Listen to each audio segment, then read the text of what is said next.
Bulgakov's The Master and Margarita, Genre and Motif, by Ellendea Proffer. In spite of the lack of modern works that contain such heterogeneous elements, satirical comedy, the supernatural, and serious philosophical concerns, there does exist a general category under which The Master and Margarita can be considered, the genre of Menippean satire. This term is used by Northrop Frye, Ronald Hyatt, and others in the West, but it has rarely been applied to Russian literature.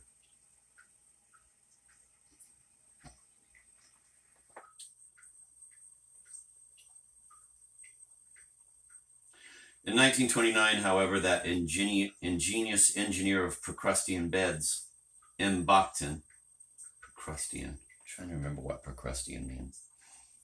I think Procrustean means like forbidding, like very, always making things difficult. We'll look it up later. It's a hell of a word to throw at you in the first paragraph of a fucking critical piece. In 1929, however, that ingenious engineer of Procrustean beds, M. Bakhtin, published his Problemy Poetiki Dostoevskogo, in which he deals at great length with the characteristics of Menippean satire in general. Although his definition seems tailored to fit Dostoevsky's works, for the most part it agrees with the definitions of Frye and Hyatt. For example, they all agree that in Menippean satire, the author usually deals in the fantastic. He uses a mixture of the serious and the comic, the dramatic, and the narrative. Realistic sections, such as Trimalchio's Dinner and the Satyricon, alternate with fantastic ones. The authors almost always reveal what tradition they are writing in by quoting from or referring to previous works of satire. Bakhtin's characterization of Menippean satire contains 14 separate and numbered points, but not all of these are logically distinct, so several have been combined in the following summary. In each numbered section, a few of the ways in which The Master and Margarita fits the definition of the genre are suggested.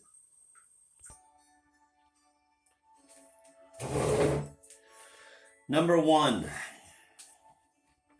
Menippean satire breaks away from traditional time-space considerations and is not bound by any requirements of verisimilitude to external reality.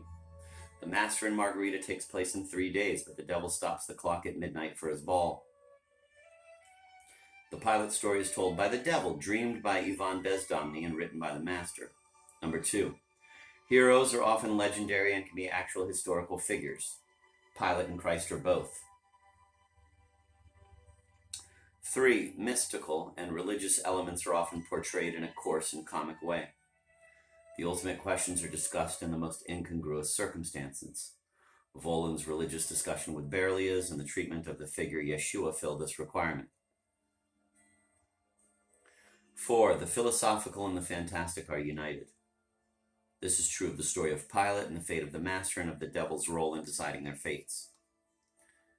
Number 5, there is portrayal of unusual states of mind, dreams, and insanity, especially schizophrenia. Ivan is supposedly schizophrenic and the Master is near madness. Pilate is close to a breakdown. There are several important dreams. 6. Scandal scenes are typical. More than anyone since Dostoevsky, Bulgakov uses such scenes, for example, the various scandals caused by Koroviev, Behemoth, and Azazello, as well as the variety theater performance. Number 7, all types of social and philosophical targets are satirized. Topical satire is evident in the sections dealing with the writers' union, the literary world, foreign currency, Muscovite love of luxury, the taking of bribes, and bureaucracy in general. The communist philosophy is satirized in the conversation between Voland and Berlioz. Number 8, ironies and paradoxes proliferate. In the novel The Devil Does Good, the communists are just as susceptible to the charms of money as their pre-revolutionary counterparts. Berlioz tells the devil that God does not exist. Pilate the executioner pretends the execution never took place, and Barabbas the murderer is freed while the peaceful Yeshua is crucified.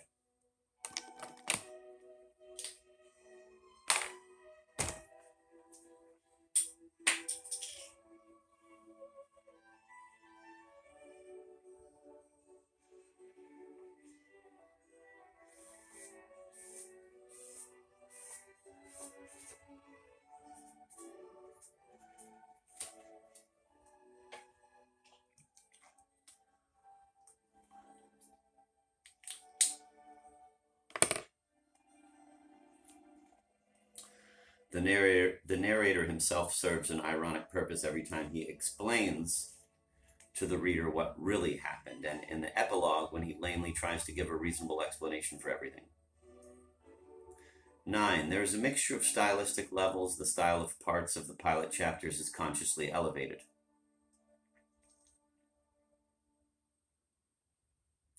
And this contrasts sharply to the comic style found in the Moscow narrative, where Bulgakov uses funny dialogues, parodies of Soviet jargon, and an interfering lyric narrator.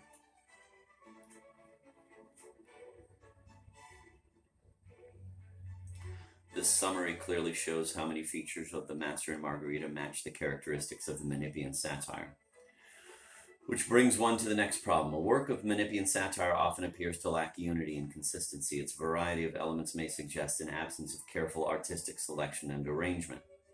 Since internal inconsistencies exist within the novel, it is important to demonstrate that most of these inconsistencies are deliberate.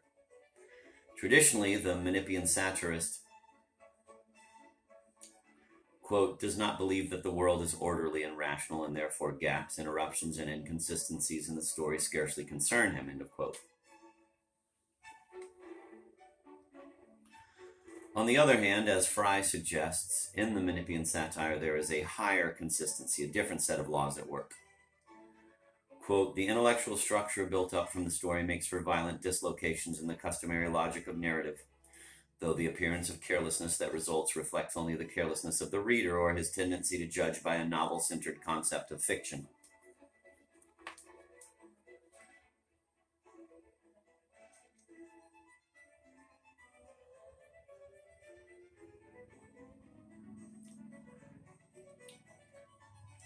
These points can be illustrated by an analysis of some of Bulgakov's devices and repeated motifs in The Master and Margarita.